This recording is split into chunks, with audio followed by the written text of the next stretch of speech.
연애할 때 가장 조율하기 힘든 문제는 바로 싸운 뒤 푸는 타이밍이죠. 연애할 때 싸우는 건 사실 그렇게 큰 문제가 되진 않아요.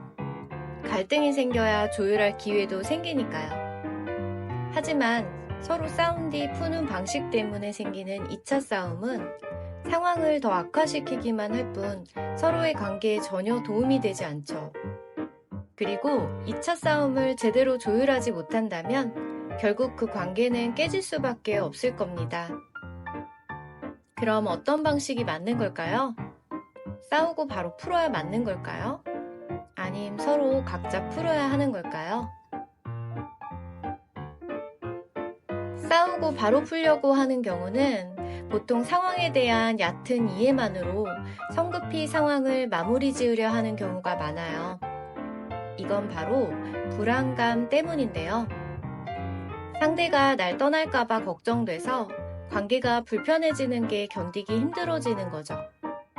그래서 서로의 문제를 잘 조율하기보다는 불안감을 어떻게든 빨리 가라앉히고 싶은 마음에 성급히 사과하고 상대의 요구에 따르려고 할 겁니다.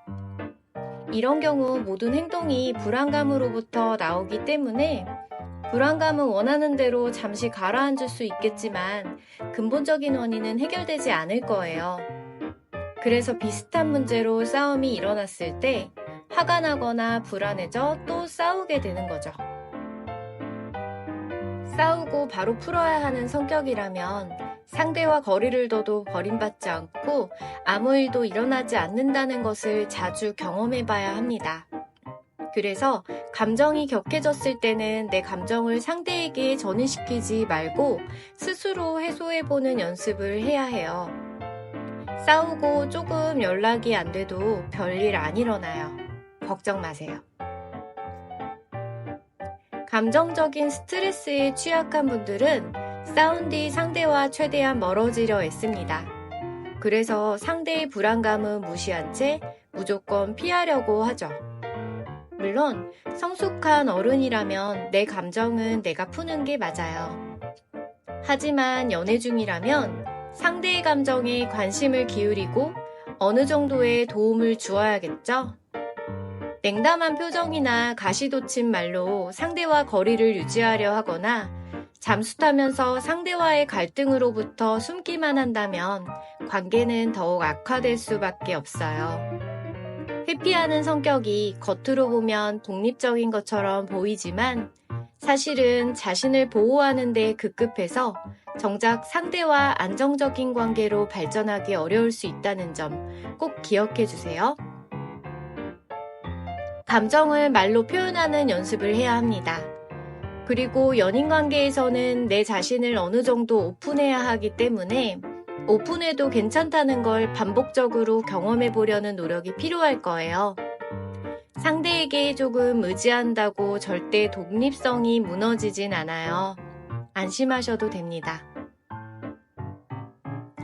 가벼운 트러블은 그 자리에서 잘 조율하는 게 맞겠죠. 하지만 감정적인 싸움 뒤에는 서로의 격한 감정이 좀 진정될 만한 시간을 가진 뒤 반드시 대화를 나눠야 합니다. 대화하지 않으면 서로의 생각을 알 수 없기 때문에 서로 오해가 쌓일 수밖에 없으니까요. 그리고 갈등 상황에서도 연인으로서의 기본적인 역할은 유지를 해야 합니다.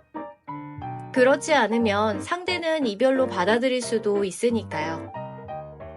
보통 연인끼리 싸움이 끝나지 않는 이유는 사실관계를 따져 내가 맞다는 걸 증명하려 하기 때문이에요.